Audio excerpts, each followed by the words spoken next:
Olá pessoal, boa noite. Meu nome é Aldo Henrique. Vou falar sobre a minha proposta do meu projeto de doutorado, né, que tem como título uma proposta arquitetural multiagente para gerenciamento otimizado de recursos em nuvem. Eu sou orientado pela professora Célia e co-orientado pelo professor Marcelo Marota.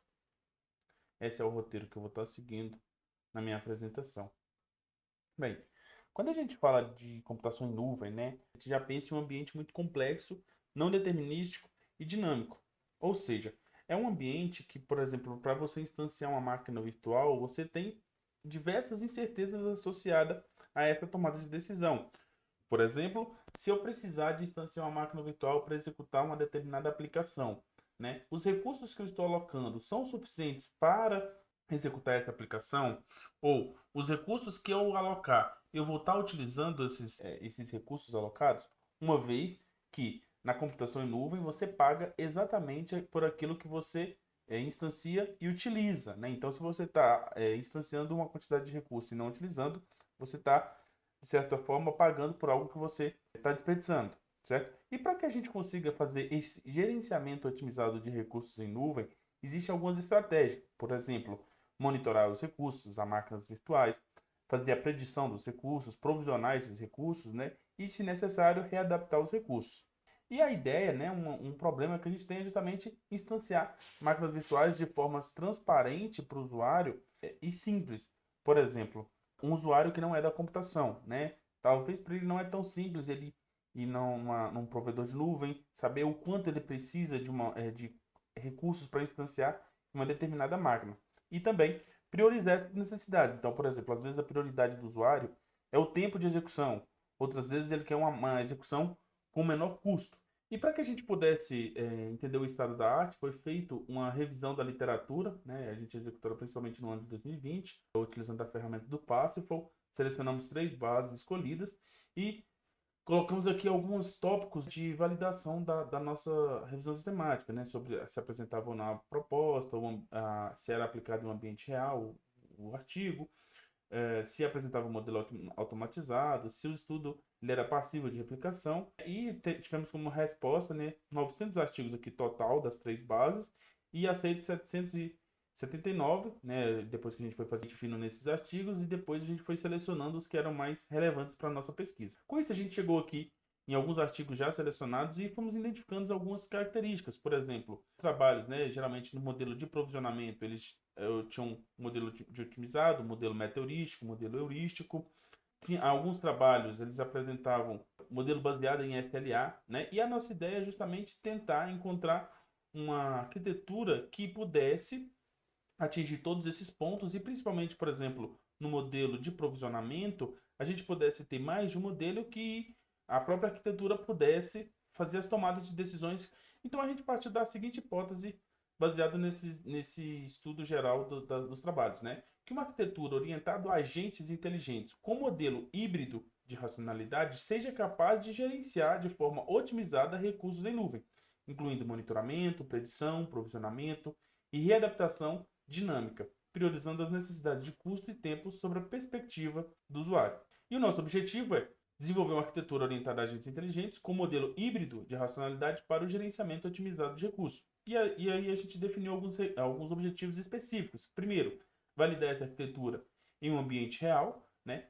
Realizar pelo menos dois estudos de caso para validar esses resultados e disponibilizar a solução desenvolvida em um repositório, né, aberto. E esse trabalho ele veio principalmente do meu projeto de mestrado, que era o Mass Cloud Plus, né, que é onde a gente tinha uma arquitetura para executar uma aplicação em nuvem. Essa aplicação era o Maze, né, que é um simulador baseado em nuvem, ou seja, essa arquitetura do meu mestrado era para uma aplicação específica, que era esse Maze, certo? Era uma aplicação CPU intensa, não determinística, e a gente queria fazer um modelo de provisionamento dinâmico para essa aplicação, né? Então a gente fez o modelo de predição, o modelo de provisionamento, utilizando os agentes, o modelo de predição utilizando regressão linear múltipla, né? E a gente teve os resultados, por exemplo, na predição, 96% do uso de CPU a gente conseguiu predizer, e 94% do tempo, né, baseado nas variáveis de entrada, e a gente conseguiu publicar esse artigo na FGCS. E aí a gente chega no MassCloud Plus, com a nossa primeira questão de pesquisa. Primeiro, como desenvolver uma arquitetura que seja capaz de gerenciar recursos em nuvem de forma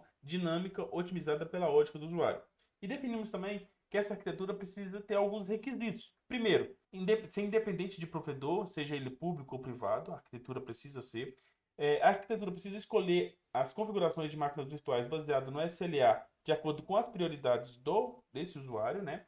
O modelo de racionalidade tem que ser híbrido para as tomadas de decisão, então ele tem que ter esses modelos que ele possa verificar, por exemplo, algumas características em qual ela é melhor.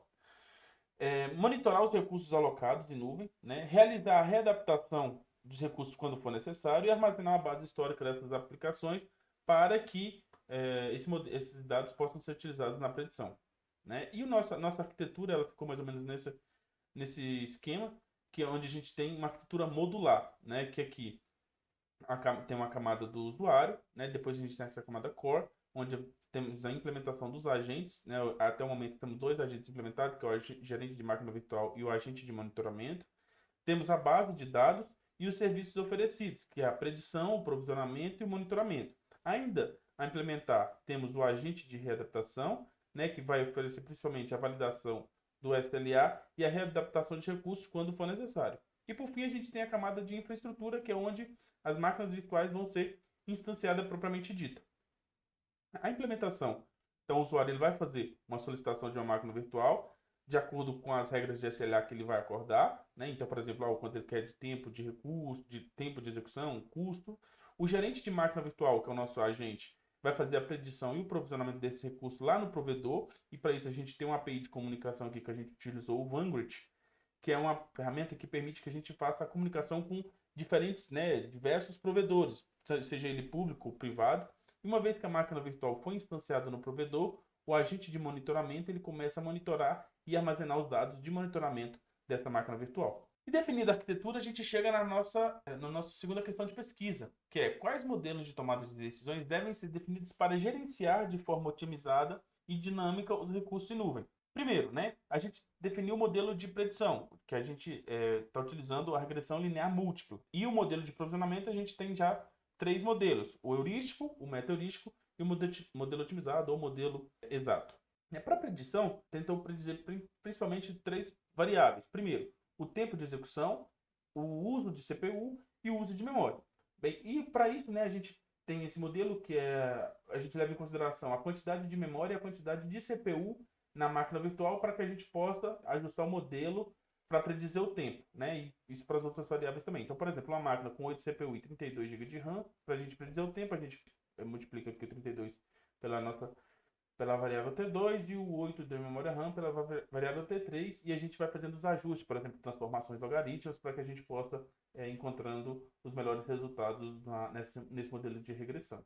Ao nosso modelo heurístico, a gente implementou utilizando regras de inferência, né, para fazer o provisionamento, e a gente leva em consideração como entrada o que foi acordado com o usuário e as configurações da máquina virtual. Então ele vai selecionando aqui a máquina que tiver o menor custo, menor tempo, né, com menor desperdício de recurso. Depois ele vai fazendo o ajuste em questão do SLA, o que foi acordado de tempo e de custo. E a gente cria uma lista de máquinas virtuais candidatas. Essa lista de máquinas virtuais, a gente faz o balanceamento entre elas e verifica qual encontra o melhor balanceamento. Por fim, ele vai selecionar a que tiver o menor tempo e o melhor custo dentre essas máquinas candidatas e selecionar uma única máquina virtual. O modelo meteorístico a gente seleciona o GRASP, né? A gente utiliza o GRASP, que ele faz seleções de máquinas buscando ótimos locais, né? Então ele vai fazendo saltos e buscando ótimos locais dentre as possibilidades de máquinas virtuais que a gente tem. E ele vai tentar sempre minimizar a diferença do que foi acordado com o usuário com o tempo real, né? Para ele encontrar a máquina que vai ter o menor desperdício com o menor custo e o menor tempo, né? A gente tem também essa variável que ela é multiplicada que C, T e D, que são os pesos que o usuário dá, por exemplo, para o tempo, para o custo e para o desperdício. E por fim, a gente tem o modelo otimizado, o modelo exato, né, que a gente vai tentar minimizar o que a gente chama de ANM, né, que é a soma do desperdício, do custo e do tempo. E a gente quer minimizar a soma dessas 3 variáveis, seguindo as seguintes restrições. Quando o usuário fizer uma solicitação, tem que ser alocado uma máquina virtual, né? A máquina virtual tem que ser menor do que o valor estipulado com o usuário, o custo estipulado com o usuário e o desperdício também estipulado com o usuário no SLA. Então, o nosso modelo de otimização, modelo exato, ele vai tentar minimizar esses valores seguindo essas restrições. E para que a gente pudesse executar os experimentos, o usuário ele faz uma submissão da aplicação, aí ele verifica na base de dados se os dados que estão contidos lá são suficientes para que o agente possa utilizar um dos modelos de provisionamento. Se não tiver, ou seja, se não tiver nenhuma informação dessa aplicação submetida, ele vai selecionar uma máquina de forma estática, por exemplo, ele vai começar com a máquina mais simples, executar essa aplicação, monitorar os recursos e verificar se foi suficiente para executar. Se sim ou se não, ele vai atualizar a base de dados para que ele tenha essa informação. E no caso de não, né, ele vai selecionar uma nova máquina virtual, executar a aplicação e ele vai seguindo esse processo de forma que ele vai alimentando a base de dados. E depois de um tempo, quando a base de dados for suficiente para que ele possa começar a tomar as decisões de provisionamento e predição, então ele começa a utilizar esses modelos, o modelo de predição, de provisionamento, e continua sempre a cada execução realimentando a base de dados. A gente também definiu como que calcularíamos a violação de SLA, então a gente tem que, por exemplo, a taxa de violação de SLA é o tempo que foi executado, né, sobre o tempo acordado no SLA. Então, ao final de cada execução, ele vai ter essa taxa de violação de tempo, a taxa de violação de custo e a taxa de violação do desperdício de recurso, que é a média dos recursos utilizados sobre o que foi acordado com o usuário, justamente para que a gente possa saber quão a gente ficou de ter uma violação de SLA ou, por exemplo, de custo, de tempo, né? E para que a gente pudesse validar esse modelo, a gente utilizou o estudo da bioinformática, utilizando a ferramenta chamada Masa OpenMP, né? Utilizando também na AWS, a execução no provedor da Amazon.